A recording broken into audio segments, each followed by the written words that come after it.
Washington, D.C., a city of monuments, marble, and silent corridors where history whispers in every corner.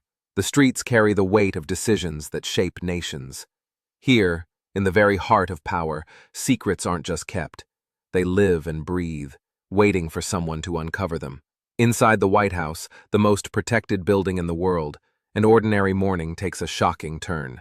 A body is discovered in a restroom, a young woman whose life, vibrant and full, has been violently cut short. Her name is Carla Town, a secretary whose days were spent balancing loyalty to her job with her personal life. But what begins as a tragedy becomes a riddle. How could a murder happen inside the White House itself, beneath the eyes of those sworn to protect? The walls of the executive mansion have seen generations of presidents, families, and staff. They've housed decisions that echo across continents, but they've never been meant to contain murder.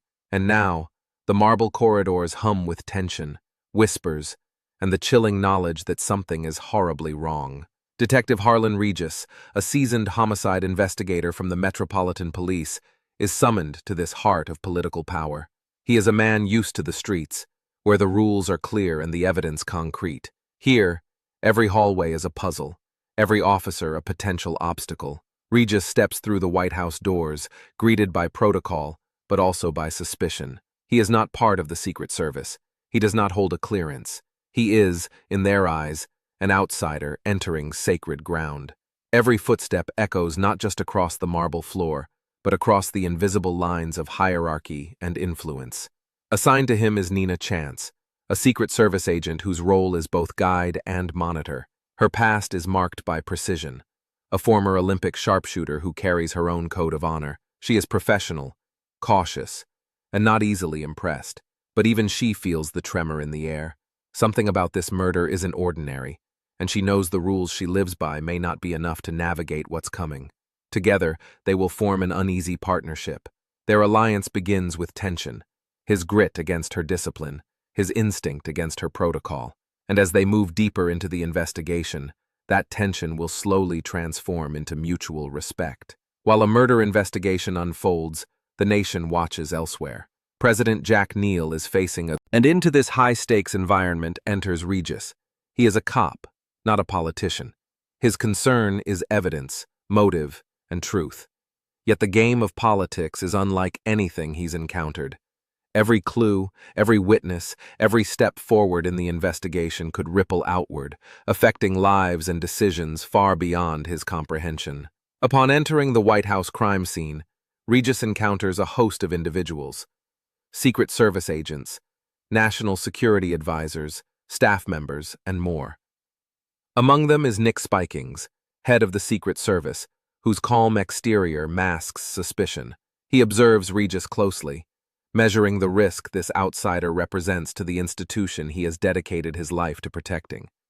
Meanwhile, Alvin Jordan, the national security advisor, maneuvers behind the scenes.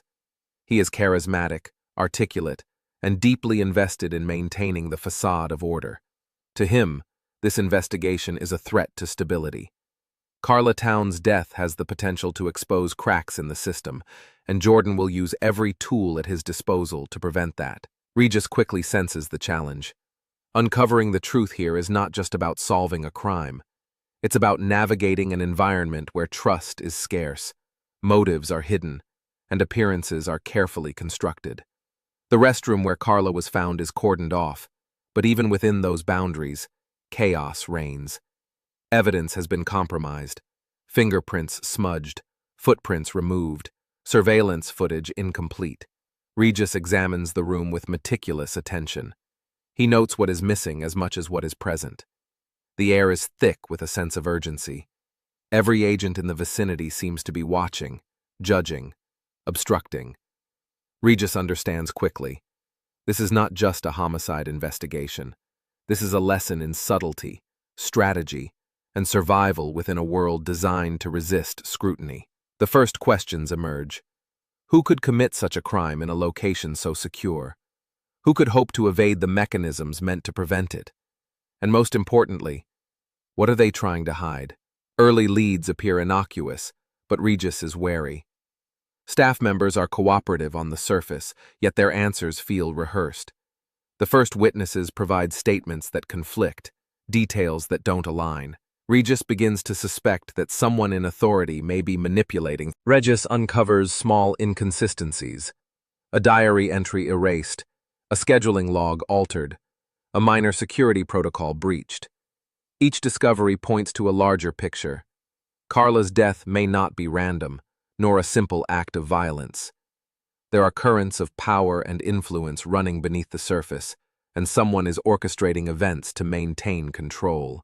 Nina Chance assists, using her access to retrieve records and corroborate alibis. Her skills as an agent complement Regis's investigative instincts, highlighting the importance of teamwork in a place designed to isolate outsiders. Even the president's family, particularly his son, becomes part of the narrative. While he is protected and hidden from public view, connections emerge, suggesting that the victim had been close to key individuals, raising questions about secrecy, privilege, and accountability. Building tension. The story's tension is not derived solely from action, but from atmosphere. The White House itself becomes a character. Its marble halls echo with suspicion, its corridors shadowed with hidden motives. Every handshake, every whispered conversation, every offhand remark carries weight. Regis and Chance navigate this environment carefully. Missteps are costly. Even minor errors risk exposure, retaliation, or obstruction. The detectives must balance aggression with discretion, intuition with caution. Their investigation is as much about perception as evidence. At the same time, political pressures mount. Advisors urge restraint. Journalists speculate. Staff members fear for their careers. Every interaction is a chess move in a complex, opaque game. Regis learns quickly that the truth is a fragile commodity, easily obscured by those with power, ambition, or fear. Throughout these early stages, relationships take shape. Regis's grit contrasts with Chance's discipline. His persistence tests her boundaries. Her protocol challenges his assumptions. Yet beneath the tension lies a mutual respect. Each recognizes the other's expertise. Each realizes the investigation requires their combined skills. Regis's street-hardened instincts, Chance's insider knowledge and tactical training. Other figures, such as Spikings and Jordan, are portrayed with layers. They are not mere antagonists. They are professionals who act according to their perception of duty. Their interference is motivated by self-preservation, institutional loyalty, and the preservation of public trust. This complexity adds depth, transforming a standard murder investigation into a study of power, ethics, and human behavior. The investigation deepens. Detective Harlan Regis and Agent Nina Chance navigate the White House like intruders in a labyrinth of authority and suspicion. Every hallway seems to hold secrets. Every smile hides calculation. In this world, trust is a rare commodity. Regis starts with the obvious, the crime scene itself, but as he examines the restroom where Carla Town was found, he notices anomalies that suggest deliberate obfuscation. Security protocols were broken. Surveillance footage is incomplete. Witness statements contradict one another. Every piece of evidence raises more questions than answers. Chance observes his methodical approach with a mixture of skepticism and admiration. She knows the White House better than most. She knows the walls can speak, and the whispers behind them carry more weight than any physical proof. Yet Regis's tenacity is unwavering. Where others see roadblocks, he sees clues. Together, they begin tracing Carla's last known movements. They talk to staff, aides, and junior agents, all of whom seem cooperative but guarded. Patterns emerge. The young secretary was close to someone in power, someone whose influence reaches deep into the corridors of authority. But the identity of this individual is obscured by a tangle of lies, omissions, and carefully crafted narratives. Regis and Chance soon discover that Carla had stumbled onto something significant, a secret that powerful people wanted buried.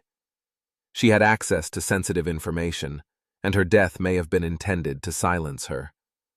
Early leads point to Burton Cash, a Secret Service agent whose path intersects with Carla's final hours. But Cash is evasive, tight-lipped, and defensive. Regis senses that while he may not be the murderer, he knows more than he admits. Every conversation, every hesitation, every glance is a puzzle piece, revealing more about the dangerous network surrounding the White House. Through a combination of intuition, street-honed instincts, and tactical insight, Regis and Chance start mapping connections. Staffers who shouldn't be involved, security measures intentionally bypassed, and high-level advisors whose agendas conflict with transparency. Meanwhile, the political backdrop intensifies. President Jack Neal faces mounting pressure regarding foreign policy. Hostages are held abroad, and some advisors push for aggressive military action. Vice President Gordon Dillon urges urgency, while National Security Advisor Alvin Jordan manipulates circumstances to maintain influence and preserve the appearance of control. Within this environment, Regis and Chance must tread carefully. The investigation is no longer mere. The partnership between Regis and Chance evolves as they probe deeper. Regis's grit, patience, and moral compass complement Chance's experience, insider knowledge, and discipline. Their dynamic is rich, tension, occasional disagreement, and moments of shared insight form a foundation of trust. Chance's loyalty to the Secret Service is tested. She must reconcile her professional obligations with emerging evidence suggesting that someone within her ranks is complicit. This internal struggle adds depth to her character, making her more than a mere sidekick. She becomes an integral part of the investigation and a moral compass alongside Regis. At the same time, other figures in the White House, like Spikings and Jordan, are layered. Spikings represents the enforcement of protocol, a gatekeeper of security who prioritizes order over truth. Jordan embodies political manipulation, prioritizing power, influence, and reputation above ethics. These characters elevate the story beyond a simple whodunit, highlighting the complexity of institutional secrecy. Regis and Chance gradually uncover inconsistencies that point to a larger conspiracy. Altered logs, missing documents, and tampered records suggest that Carla's death was orchestrated, and that her discovery of sensitive information may have triggered her murder. Small victories punctuate their investigation. They locate deleted emails, witness statements that were suppressed, and anomalies in surveillance footage. Each discovery heightens the tension.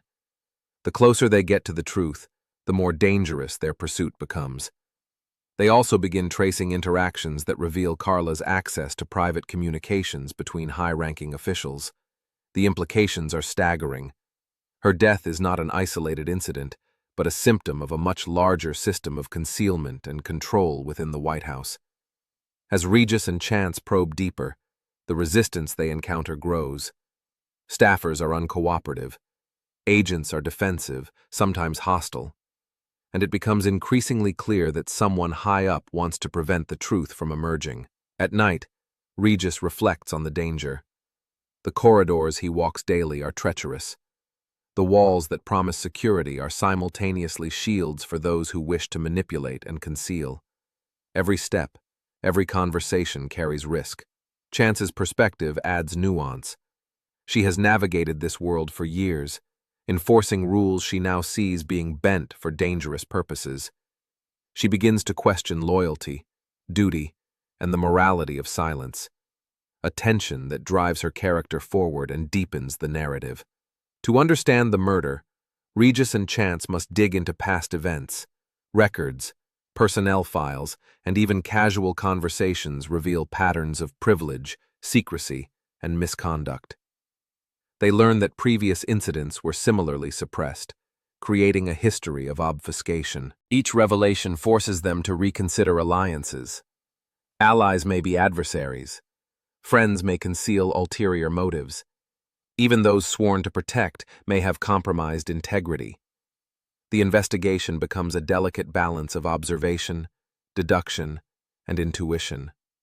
Amidst the tension, the story pauses to explore character introspection. Regis reflects on his own motivations, his commitment to truth, the cost of exposing corruption, and the risks involved in confronting those in power. Chance contemplates her role, the responsibility to uphold the law, the consequences of defiance, and the ethical implications of inaction. These reflective moments deepen the narrative, transforming it from a standard procedural into a psychological study of morality, duty, and courage. The investigation uncovers a web of relationships, decisions, and hidden agendas. Officials with influence manipulate events to protect themselves. Agents manipulate evidence. Witnesses are coerced into silence. Through persistence, Regis and Chance begin connecting the dots. Each small breakthrough adds pressure on the conspirators, revealing cracks in the carefully maintained facade of authority. The story's tension is heightened by the setting itself. The White House, meant to symbolize stability, order, and transparency, becomes a stage for intrigue, deception, and moral ambiguity. Every room hides potential danger. Every conversation can be weaponized. The narrative stakes escalate. The investigation is no longer merely about solving a murder. It's about protecting the nation from exposure to scandal, preventing lives from being endangered, and confronting systemic corruption.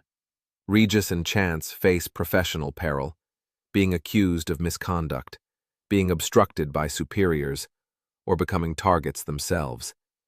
Every lead brings them closer to uncovering the truth and simultaneously places them in greater danger. The audience feels this tension through cinematic narration, pacing, and careful storytelling. The story blends procedural investigation with psychological thriller elements, creating a gripping, immersive experience. In the end, Murder at 1600 is not simply a story about a single crime inside the White House. It is a story about power, secrecy, and the courage it takes to confront truths that those in authority wish to bury. Detective Harlan Regis begins the investigation as an outsider. Through the investigation, we see that authority can be a shield for wrongdoing, a tool to manipulate facts, and a mechanism to protect privilege. The White House, a symbol of democracy and trust, becomes a character itself. Beautiful, imposing, and hiding dangers behind every door. Its walls echo with whispers of decisions made in private, of evidence suppressed, of lives quietly manipulated. Agent Nina Chance represents the human conscience within this world. Her journey mirrors the film's moral arc. She is loyal to her duty, yet confronted with ethical dilemmas that force her to reconsider what it truly means to serve. Her partnership with Regis demonstrates the power of collaboration. When law and conscience intersect, even the most fortified walls can be challenged. Throughout the narrative, the audience is drawn into a web of suspense. Every discovery reveals another layer of deception.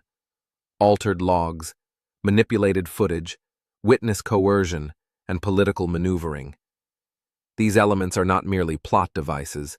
They highlight the fragility of truth in a world dominated by influence and fear.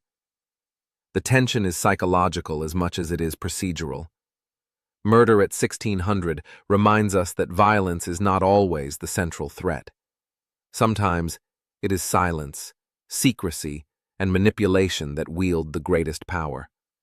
Carlatown's murder is shocking not only because of the act itself, but because it exposes the systemic concealment that allowed it to occur. The barriers erected by those in positions of authority to protect themselves rather than justice. As Regis and Chance navigate this environment, we see the human cost of courage. Integrity comes at a price. Each step closer to the truth is met with resistance. Each question asked is met with scrutiny, and every ally may hold secrets of their own. Yet despite these obstacles, persistence prevails. The film communicates a powerful message. The pursuit of truth requires both resilience and moral clarity. The White House, while a fortress, is also a stage. The film emphasizes how personal decisions ripple outward, affecting not only the immediate investigation, but also the lives of those in power and the public they serve.